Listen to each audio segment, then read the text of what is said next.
Varahi silks మన నెల్లూరులో September 25వ తారీఖున గొప్ప ప్రారంభం.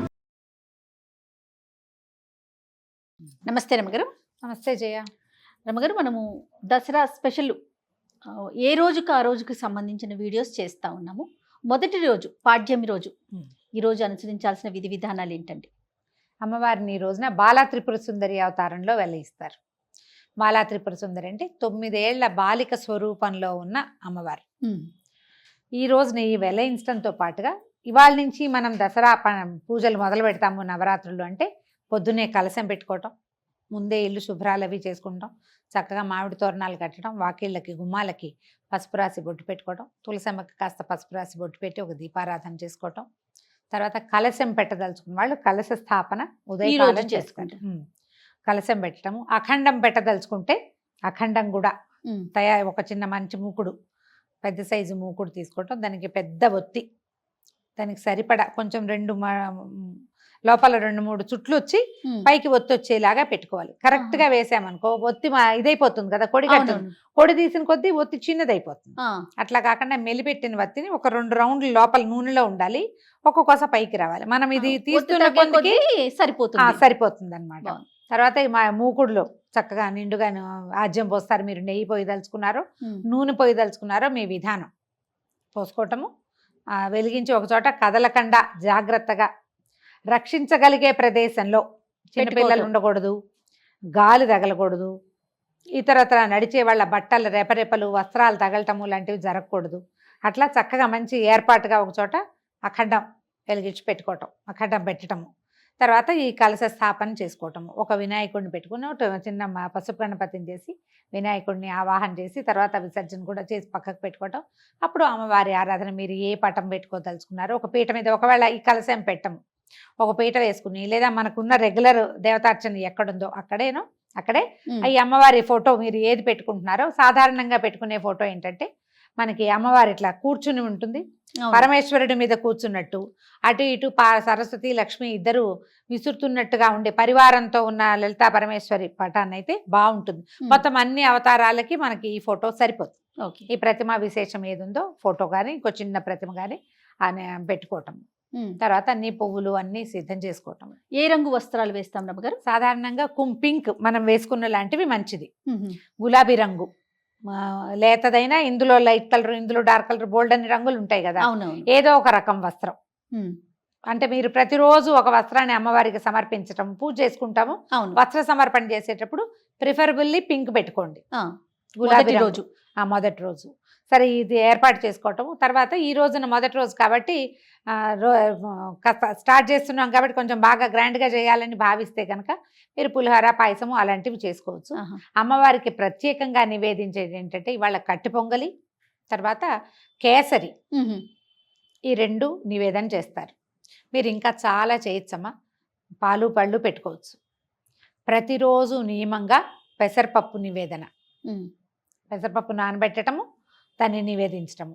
తర్వాత ఏమో పానకం చేసి పెట్టడము. మనము ఈ అమ్మవారి తాలూకు ఏ స్తోత్రం చదివినా కూడా అమ్మవారిది నామాలు పవర్ఫుల్. ఈ అంత పవర్ఫుల్గా ఉండే శబ్దాన్ని ఉచ్చరించడం వల్ల ఏమవుతుందంటే మన చుట్టూతా ఉన్న వాతావరణంలో ఒక రకమైన వేడి పుడుతుంది. ఏదైనా సరే, ఏ అమ్మవారి నామం అయినా కూడా దాంట్లోంచి ఒక ఉష్ణం వెలువడుతుంది, వేడి వెలువడుతుందని చెప్తారు. దానికోసం అనేది చల్లబరచడం కోసం అమ్మవారికి మనం పానకము, పెసరపప్పు తప్పకుండా నివేదించాలి. మిగిలినవి ఏవి చేసినా చేయకపోయినా ఇది చెయ్యాలని పెట్టుకోండి. ఇంత చాలా చేయొద్దు, ఇంత సులువుగా చేసి పెట్టుకోండి. బెల్లం నానబెట్టడం, పంచదార పానకం చేయొచ్చు, పనికొస్తుంది. పంచదార పానకం కూడా చలవని చెప్తారు. కొంచెము ఏలక్కాయలు, తర్వాత ఒక చిటికెడు పచ్చకర్పూరము, కొంచెం మిరియాలు, వీలైతే అవి గ్రైండ్ చేసి పక్కన పెట్టుకోండి. ఈ వారం 10 రోజులు వాడుకోవడానికి పనిచేస్తుంది. అలానే ఆ చేత్తో ఈ చేత్తో ముట్టుకునేవి కాకుండా కొంచెం పై ఎత్తున జాగ్రత్తగా పెట్టుకోవటం, పానకం నివేదన చేసుకోవచ్చు. అక్కడి నుంచి అమ్మకి బాలా త్రిపుర సుందరికి సంబంధించినటువంటి స్తోత్రాలు చదువుకోవచ్చు. మీకు స్తోత్ర నిధి యాప్లో బాలా త్రిపుర సుందరి అష్టోత్తరం శతనామావళి దొరుకుతుంది. అష్టోత్తర స్తోత్రము దొరుకుతుంది, శతనామావళి దొరుకుతుంది. ఆ 2 చదువుకోవటం మీ వల్ల అవేమీ కాదు. శ్రీమాత్రే నమః అంతే. మీరు దానికి ఒక లెక్క పెట్టుకోండి. శ్రీమాత చిన్నది కదా, అలా అనంగానే పూజ అయిపోయినట్టుగా అనిపించదు మనకి. 108 మీరు ఒక మాల పెట్టుకుని ఆ. 108కి పూసలున్న మాలలు దొరుకుతాయి కదా, అవునండి. మాలతోటి అమ్మవారిని నమస్కారం చేసుకోవటం, ఆ మాలని మీరు 108 సార్లు జపం చేస్తే చాలా పర్ఫెక్ట్గా సరిపోతుంది చేయగలిగితే గనక.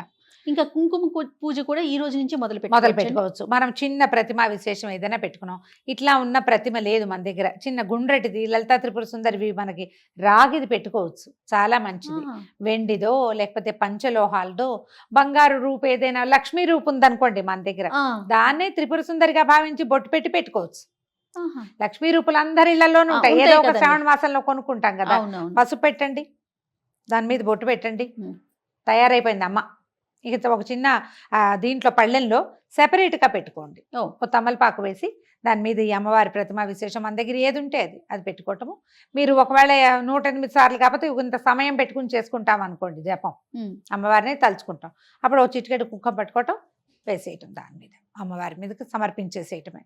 తర్వాత నివేదన చేసుకోవటము, మళ్ళీ సాయంకాలం పూజకి మనము ముత్తైదువులను పిలుచుకొని పేరెంట్ లాగా చేసుకోవచ్చు. ఎవరైనా పిలుచుకోవచ్చు, ఎవరినైనా ఒక్క ముత్తైదువునైనా పిలిచి పొద్దు నుంచి సాయంత్రం లోపల మీరు ఏది నివేదన చేసినా పనికొస్తుంది. ఏ పండు నివేదన చేసినా సరే. మీరు ఇది కాకుండా ఒకవేళ ఇలా చేయలేము, మామూలు వంట చేసుకుంటాం, అన్నం పప్పు కూర ఏవో చేసుకుంటాం కదా, మహానివేదన, అది కూడా నివేదన చేయొచ్చు.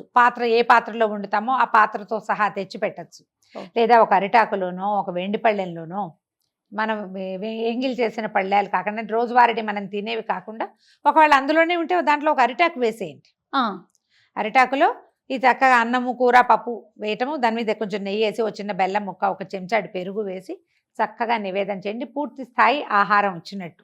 కాదరమ్మ గారు, మనం ఇంట్లో తయారు చేసుకునే ఆహార పదార్థాల మీద కూడా బెల్లము నెయ్యి వేస్తే గనక అది పూర్ణ నివేదన కింద మనం ఇంకేం లేదు, ఒట్టి అన్నమే వండేవు నువ్వు, అన్నమే ఇంకేం వండలేదు, ఒట్టి అన్నం మీద కూడా ఓ బెల్లం ముక్క పెట్టడం, కొంచెం నెయ్యి వేయటం, ఇది పూర్తి నివేదన కింద అవుతుంది అన్నమాట.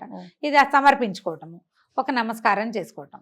ఇప్పుడు ఈ మొత్తం ఈ 9 రోజుల్లో మనం చేసుకోగలిగేవి ఏంటంటే, రోజు లలితా సహస్రనామ పారాయణ చేసుకోవచ్చు. పొద్దున ఒకసారి, సాయంత్రం మళ్ళీ.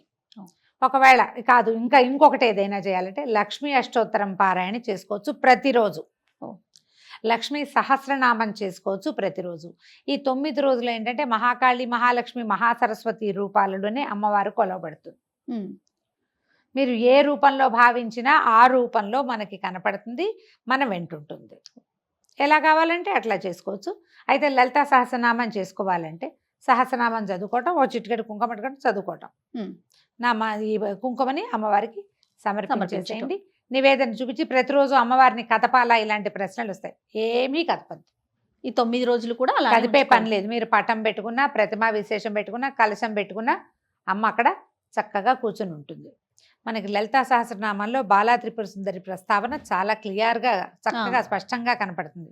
లలితా సహస్రనామాలు చూసుకుంటే మనం సహస్రనామం మనకి ఎట్లా నడుస్తుందంటే, అమ్మవారి సౌందర్య వర్ణన చేసిన తర్వాత భండాసుర వధ కోసం ఉద్యుక్తురాలే అమ్మ వెళ్ళినట్టుగా కనిపిస్తుంది. మొదటి రోజు అండి, అసలు మనకి లలితా సహస్రనామాల్లో అదే కనిపిస్తుంది. అదే మొదటి రోజునే బయలుదేరింది అనుకుందాం. ఈ బయలుదేరినప్పుడు ఆవిడ ఎలా వెళ్ళింది, ఎక్కడి నుంచి వచ్చాడు ఈ భండాసురుడు? పరమేశ్వరుడు మన్మథుడిని దహించినప్పుడు అదొక బూడిది కుప్ప అయిపోయాడట. మన్మథుడు బూడిది కుప్ప అయిపోయేసరికల్లా ఆవిడ రతీదేవి శోకించింది. అయ్యో, నీకు వివాహం చేసి నీ వల్ల సంతానం పొందాలి, సంతానం వల్ల తారకాసుర సంహారం జరగాలని ఇంత పని చేస్తే మన్మథుడినే భగ్నం చేశాడే భగవంతుడు. శివుడు ఏం చేశాడు, మన్మథుడినే భగ్నం చేశాడు కదా. ఇలా అయ్యిందని ఆవిడ దుఃఖిస్తే అమ్మవారు ఆమెకి ఏం చెప్పింది, ఏం పర్వాలేదు, నీకు కనిపిస్తాడు, అనంగుడుగా ఉంటాడు, శరీరం లేకపోయినా వాడు ఉంటాడు, అతను మన్మథుడు ఉంటాడు, నీ వరకు రతీదేవికి మాత్రం సాకారంగా కనపడతాడట అని చెప్పి వరం ఇచ్చింది. అయితే ఈ బూడిద కుప్పలా పడిపోయింది కదా, ఈ కుప్పలా పడిపోయిన బూడిదని ఈ పరమేశ్వరుడి యొక్క వెనకాల ఉంటారు కదా శివగణాలు, ఆ గణాలలో ఒకడు దాన్ని ఇట్లా ప్రతిమలాగా చేసాడు, ఒక బొమ్మ చేశాడట ఆ బూడిదతోటి. అప్పుడు అయ్యో అన్నారు, భండ భండ అన్నారు, ఇదేమిటి అని. ఆ భండు ఆ బూడిదతోటి తయారు చేయబడిన వాడు ఒక రాక్షసుడుగా మారాడు. శివుని దాంతో చేసిన వాడు రాక్షసుడు. శివుడు కాల్చిన బూడిద మన్మథుడి బూడిదే అది. కానీ మన్మథుడికి శరీరం వచ్చేసింది, అవశేషం కదా, ఆహా. ఈ అందుకని బూడిదలో చేతులు పెట్టి ఆడకూడదు అలాంటివి చెప్తారు అవును కదా రమణ. పెద్దవాళ్ళు. ఓహో. ఎందుకు ఈ భండాసురుణ్ణి సంహరించడానికి లలితా త్రిపుర సుందరి తన సైన్యంతో సహా వచ్చింది. అందులోనే మనకి వారాహి వాళ్ళందరి స్వరూపాలు కనపడతాయి. లలితలో కనిపిస్తుంది ప్రత్యేకంగా. ఉహు. ఈ భండపుత్ర వధోద్యుక్త బాలా విక్రమనందిత అని ఒక నామం ఉంది. ఉమ్. భండుడి యొక్క కుమారుణ్ణి సంహరించింది అమ్మవారు. ఏది కుమారి రూపంలో. ఉమ్. బాల విక్రమనందిత అని చెప్తారు. బాల యొక్క విక్రమాన్ని చూసి సంతోషించింది అమ్మవారు. అమ్మవారి పుత్రికగా చెప్తారు ఈ బాలా త్రిపుర సుందరిని. ఉమ్. మనం ఏమనుకుంటే ఆమె యొక్క బాలికా రూపం అనుకుంటాము. ఇట్లా చూపిస్తారు. మనం ఎట్లాగైనా చేయొచ్చు. ఓకే. అయితే ఈ రూపాన్ని మనం ఎట్లా ఆలోచించాలి? ఒక 9 సంవత్సరాల చిన్న కన్యకా స్వరూపం. ఉమ్. మనకి ఫోటోలు కూడా కనిపిస్తాయి. చక్కగా పట్టుకుని వస్త్రాలు అవి చాలా ముచ్చటగా ఉండి లంగా జాకెట్ వేసుకుని జడ ముందుకు వేసుకుని ఉన్న బాలా స్వరూపం ఎంత అత్యద్భుతంగా ఉంటుందో. అవును. అమ్మవారి యొక్క ప్రార్థనా శ్లోకం ఏదైనా ఒకటి తీసుకుని బాల చదువుకోవచ్చు. ఉమ్. Number of times. మీరు 108 పెట్టుకోండి. ఒక శ్లోకం చెప్తారా రమ్మగారు? చెప్తాం. అరుణ కిరణ జాలై రంజితా సావకాశ విధృత జపవటీకా పుస్తకా భీతిహస్త ఇతర కరవరాఢ్య ఫుల్ల కల్హార సంస్థ నివసతు హృది బాల నిత్య కళ్యాణశీల. ఇది ఒక శ్లోకం. ఉమ్. ఇందులో ఇంకొకటి ఉంది.